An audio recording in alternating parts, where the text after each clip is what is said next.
Hello everyone, welcome back to my channel. तो आपने कभी सोचा है कि टोयोटा फॉर्च्यूनर अगर 50 लाख की आ रही है, लीजेंडर का मॉडल ले ले 4x4 का, और स्कॉर्पियो एन का टॉप मॉडल ले ले Z8L 4x4, तो वो 28 लाख की आ रही है, और लीजेंडर जो है अपनी 50 और 52 लाख की आ रही है। आखिर क्यों? दोनों गाड़ियों का अगर लेंथ सेम है, 19-20 का ही फ़र्क है, तो इतनी महंगी क्यों आ रही है फॉर्च्यूनर, और किसको लेना सही है, और फॉर्च्यूनर क्यों आगे निकल जाती है स्कॉर्पियो एन के कंपैरिजन में। तो इस वीडियो में हम पूरा उसके बारे में डिटेल से करेंगे। अगर आप स्कॉर्पियो एन या फॉर्च्यूनर दोनों के लवर हो, या आपने स्कॉर्पियो एन बुक भी कराई है, तो आप वीडियो को एंड तक देखना। और चैनल पर नहीं हो तो चैनल को, वीडियो को पहले लाइक कर दो, चैनल को सब्सक्राइब कर दो। तो बिना किसी देरी के वीडियो को शुरू करते हैं। तो पहले हम यहाँ पे समझते हैं टोयोटा फॉर्च्यूनर का जो टॉप मॉडल आता है लीजेंडर 4x4, उसकी ex showroom price 42 to 43 lakh rupees चालू हो जाती है, और जिसका ऑन रोड अपने को 52 लाख रुपीज़ तक पड़ जाता है, मतलब आधा करोड़ रुपए। और वही बात करें हम लोग अपनी स्कॉर्पियो एन की, जिसका टॉप मॉडल का प्राइस आपको ex showroom 23 to 24 lakh rupees हो जाता है, और 28 और टू 29 लाख रुपीज़ तक वो आपको ऑन रोड पड़ जाता है। 2022 में हम आने वाले टाइम पे इसके रेट बढ़ेंगे। तो टोयोटा फॉर्च्यूनर में इतना पैसा क्यों लगता है? अगर इंजन थोड़ा सा ज़्यादा है और थोड़ी सी साइज़ में फ़र्क है, तो उसका चलो इसको डिटेल से हम लोग समझते हैं। जो स्कॉर्पियो, जो फॉर्च्यूनर को लीजेंडर है, या कोई भी फॉर्च्यूनर का मॉडल ले लो, उसमें जो लागत लगती है, जो मैन्युफैक्चर करता है अपना कंपनी, उसमें मात्र 24 से लेकर 27 लाख रुपए तक का खर्चा आता है। मतलब 25 से 26 लाख रुपए तक का टोयोटा फॉर्च्यूनर बनाने में लगता है।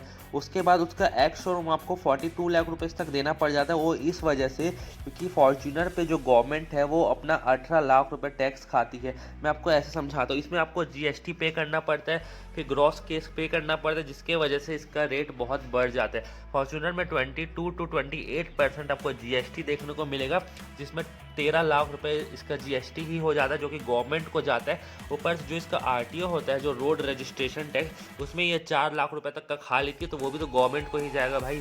तो इस वजह से इसका टोटल अमाउंट हो जाता है 18 लाख से 19 लाख रुपए तक का हमको गवर्नमेंट को पे करना पड़ता है। और फॉर्च्यूनर लेने का सेंस बनता है कि नहीं बनता है, आज के ज़माने में आप कमेंट सेक्शन करके ज़रूर बताना।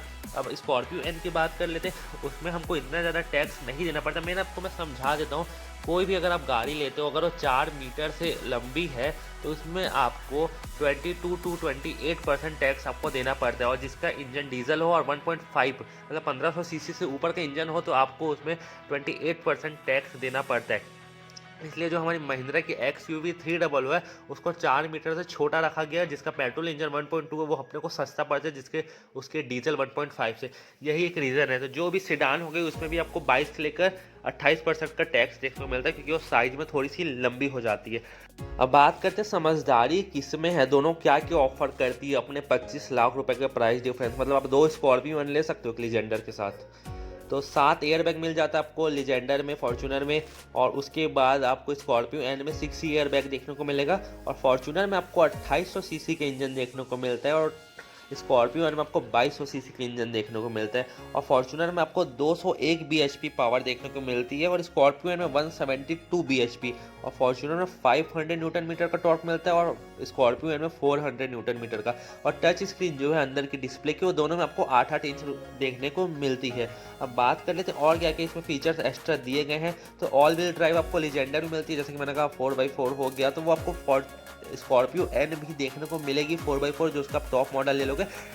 4x4 तो आपको मेरे ख्याल से Z4 से ही चालू हो जाता है। अगर आपको 4x4 से ही मतलब है, तो आप उसको ले सकते हैं। और सबसे बड़ा ड्रॉप बैक तब आता है फॉर्च्यूनर के लिए, उसमें आपको सनरूफ देखने को नहीं मिलता है। मतलब उतना प्रैक्टिकली यूज़ नहीं है। जिनके पास फॉर्च्यूनर होती है, वो अपने दिल को तसल्ली दे देते हैं कि सनरूफ नहीं है, पर फॉर्च्यूनर तो है। फॉर्च्यूनर एक ब्रांड है, इस वजह से उसका प्राइस इतना ज़्यादा, और उसकी हाइप ही इतनी है।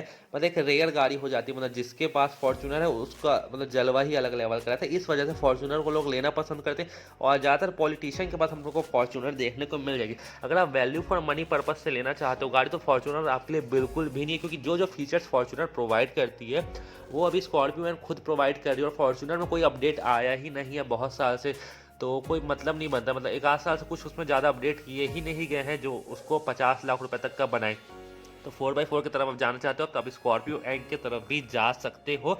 तो सीधा सा बात निकल के आता है कि स्कॉर्पियो एन ज़्यादा वैल्यू फॉर मनी गाड़ी और ज़्यादा प्रैक्टिकल स्कॉर्पियो एन को ही लेना है आज के टाइम पे। फॉर्चूनर अगर आप एकदम अंधा पैसा आ गया आपके पास तो ही आप ले सकते हो। ऐसा नहीं होगा कि फॉर्चूनर ख़राब है, पर उस रेंज के हिसाब से वो चीज़ प्रोवाइड नहीं कर पा रही है, क्योंकि जो टोयोटा कंपनी उसको मैन्युफैक्चर करता है वही 25 लाख रुपए ही लागत लगा रहा है और डीलर को 1 लाख रुपए मुश्किल से मिल जा रहा है, 80,000 से लेकर 1 लाख रुपए तक का।